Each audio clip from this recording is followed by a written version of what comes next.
여러분도 흐름을 따라올 수 있게 옆에다가 계속해서 강의 내용을 누적을 하고 있는데, 자, 시간 지연에 대해서 다음 제목이 뭐가 나오냐면 길이 수축이 나와요.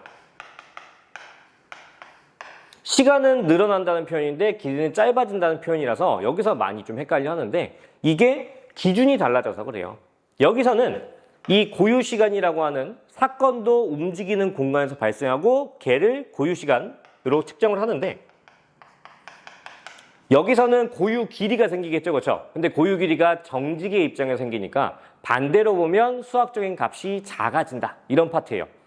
그래서 해봅시다. 자, 뭐가 문제냐면, 자, 광속 C에 대해서 운동계에서 설명하든 정지계에서 설명하든 광속은 똑같아야 되잖아요. 이게 광속 불변 원리가 애초에 처음부터 기본 전제였으니까.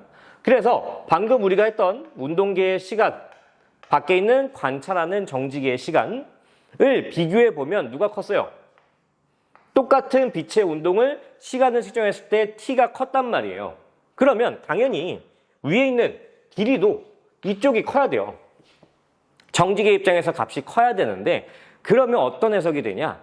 우리가 보고 있는, 우리는 지금 정지계 입장이란 말이에요. 그냥 가만히 여러분도 어떤 교실이든 뭐 스터디룸이든 앉아서 정지해 있잖아요, 운동적으로. 그러면 내가 보고 있는 세상의 모든 길이, 공간이 값이 늘어나 있다, 이 표현으로 치면 늘어나 있다, 팽창해 있다 라는 식으로 생각을 해야 돼요. 우리가 살고 있는 세상을 인위적으로 계속 늘어나서 지금 이렇고 실제로는 짧다 이렇게 생각하면서 살아야 된다고요. 그게 말이 안 되잖아요, 그렇죠? 살고 있는 세상을 그렇게 괜히 꼬아서 생각할 필요가 없으니까 여기에 기준을 삼아버리면, 얘를 오히려 L0라고 하는 고유 길이로 삼아버리면 수학적인 값이 이쪽이 작으니까 얘는 길이 수축이 발생을 하는 거죠.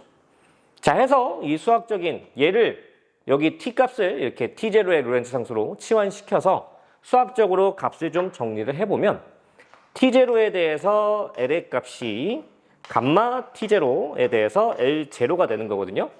그래서 약분시키면 결국 무슨 식이 돼요? l은 감마분의 l0가 돼요. 그러면 이 로렌츠 상수가 애초에 역수 형태였으니까 이 식이 어떻게 되냐? L0에 대해서 루트 1-C분의 V의 전체 제곱이고요. 아까도 했지만 이 값은 절대로 1보다 클 수가 없어요. 그러니까 원래 길이, 우리가 보고 있는 세상의 길이감에 대해서 수축된 게 관측이 되는데, 누구 입장에서? 운동계의 입장에서. 자, 이게 뭐 영화에서 인터스텔라나 이런 상대성 이론이 첨가된 영화에서 자주 이제 표현되는데, 이런 느낌이에요. 지구에서 어떤 특정 별까지 가는데, 우리가 예를 들어서 뭐 구광년? 광년의 속력으로 갈 수 있는 로켓으로 9년이 걸린다고 보면, 이건 지구에서 생각했을 때 빛의 속력으로 9년 걸린다고 본 건데, 실제로 가보면 이거보다 짧은 시간이 걸린다는 얘기예요. 예를 들어서 항상 나오는 게 0.6C나 0.8C인데 지구에서 0.8C로 간다. 그러면 뒤에 있는 이 로렌츠 상수가 아까도 얘기했지만 뭐 3분의 5를 뒤집으면 5분의 3이잖아요. 그렇죠? 그래서 여기 9에다가 5분의 3을 곱해주면 돼요. 그러면 실제로 관측되는 값은 9 곱하기 5분의 3이니까요. 5분의 27이 되어서 5.4광년이 되겠네요. 이게 로켓이 느끼는 거리예요. 그러니까 본인은 처음에 지구에서 출발할 때는 9광년이 걸릴 거라고 생각해서 출발을 했는데 5.4광년을 진행해서 목적지에 도착을 한 거죠. 그래서 무슨 개념이 돼요? 지점과 지점이 상대성 이론에 의해서 겹쳤다, 수축되었다, 이런 표현이 돼요. 해서 이런 게 실제로 발생하니까 우리가 지금 배우고 있겠죠. 자, 다른 입장의 길이 수축은 뭐가 있냐면, 지표에서 어떤 관찰자가 날아가는 로켓을 볼 건데, 우리가 이 날아가는 대상을 보면 이 길이가 수축된다는 개념이에요.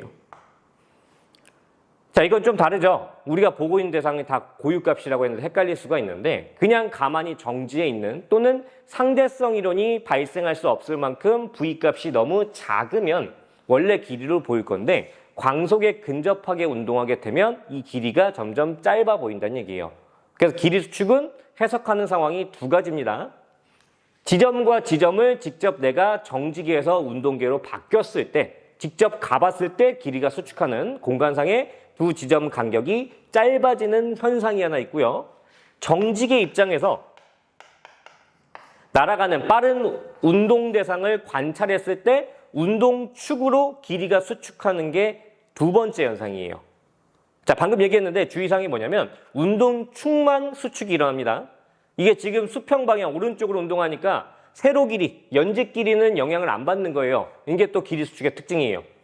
그래서 절대로 예를 들어서 뭐 삼각형이 이렇게 길게 있었는데 얘가 오른쪽으로 가면 앞뒤 길이만 수축하는 거지 높이 길이는 절대로 수축하면 안 돼요. 똑같아야 돼요.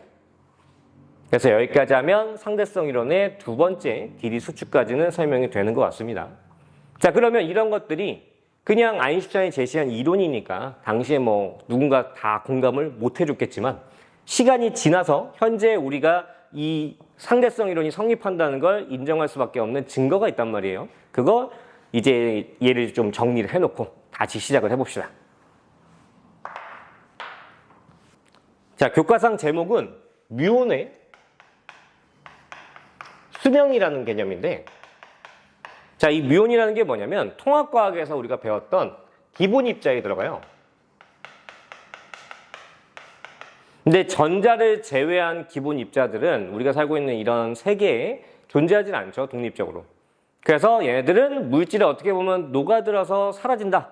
물에 녹은 솜사탕 같은 걸 생각하시면 돼요. 존재는 하지만 그 안에 섞여서 뭐 에너지화 되든 이런 식으로 우리가 관찰할 수가 없는 건데, 이게 지구 대기권에 들어오는 뭐 여러 가지 감마선이나 이런 고에너지 또는 우주선에 의해서 순간적으로 발생한다고 보는 거예요. 근데 문제가 뭐냐? 얘가 수명이 10의 마이너스 6승초라고 교과서에 설명을 해줄 거예요. 자, 얘가 전자랑 비슷한 입자이기 때문에 질량도 전자만큼 작아요. 그래서 얘가 조금의 운동 에너지만 있어도 0.99C의 속력으로 광속 운동에 가깝게 운동을 할 수가 있는데, 그렇다고 해도 이 광속이라는 게 유한한 값이잖아요. 값이 한계가 있잖아요. 아이고, 미터퍼세컨. 해서 위에 있는 초랑 속력 곱해서 이동 거리를 보면 대개 이동 거리가 630m 약 진행이 가능하거든요. 그러면 우리가 지구과학 파트에서 많이 배우잖아요. 대기의 평균 두께가 1000km고 아무리 위에가 희박하고 밑에 대부분의 대기가 밀집해 있다 하더라도 630m 살아있을 수 있는 뮤온이 1000km를 뚫고 지표에서 관측된다는 건 상상하기가 힘들죠. 근데 이 지표 관측을 2000년대 초반에 성공을 합니다. 일본 사람인데. 자, 그래서 이걸 통해서 노벨상을 받고 이게 특수상승성의 대표 증거로서 인정을 받아요. 그래서 우리는 지금까지 했던 시간지연과 길이 수축을 이 사례에다 접목을 시켜서 이 상황이 어떻게 가능한지 뮤온 입장에서 또는 지구의 입장에서 설명이 가능하셔야 돼요. 자, 그러면 해봅시다. 일단 첫 번째, 뮤온의 입장에서 보면 뮤온의 입장에서는 길이 수축이 발생하는 거예요. 자, 우리가 갖고 있는 이 대기층의 두께를 대개 교과상 산의 높이로 표현하는데, 산의 높이가 어떤 특정 높이를 갖고 있는 게 일반적인 지구에서 보는 우리가 보는 길이감이라면 뮤온의 입장에서는 그 산이 굉장히 작은 h의 높이로 보이게 되는 거죠. 그래서 본인이 0.99C로 산을 압축시켜서 진행하다 보니까 거의 0에 가까운 거예요. 그러니까 630m보다 짧은 산의 높이가 존재하니까 지면에 충돌하기 전까지 살아있을 수가 있는 거죠. 그래서 이게 뮤온 입장. 두 번째, 지구 입장에서는 시간지연입니다. 자, 뮤온이 광속에 가깝다고 했잖아요. 그러다 보니까 지표까지 오는 게 얘가 가지고 있는 고유 수명이 있겠지만 이 수명보다 시간이 늘어나게 되면 뭐가 가능해요? 등속일 때 물리에서 등속 운동은 거리 S가 VT로 정의가 되잖아요. 근데 여기서 시간값이 증가해버리면 당연히 S값도 증가하는 상황이 생기니까 뮤온이 살아있는 동안 진행할 수 있는 거리가 늘어나는 거예요. 근데 이 로렌츠 상수가 0.99C 정도면 거의 무한대에 가깝게 증가를 시키니까요. 반대로 무한대에 가깝게 수축을 시키니까 이게 지면을 뭐 뚫고 들어가든 충분히 많은 거리를 들어갈 수 있다고 보는 겁니다. 해서 두 가지 입장에서 가능해졌어요. 그래서 이게 대부분 이제 일반 상수성 증거는 많지만 특수상수성 증거는 많이 언급이 안 되는데 대표적인 증거라고 볼 수가 있죠. 자, 해서 여기까지 하면 질량, 에너지, 동류성 마지막 파트가 남았는데 역시나 여기서 한 번 더 끊어서 가겠습니다.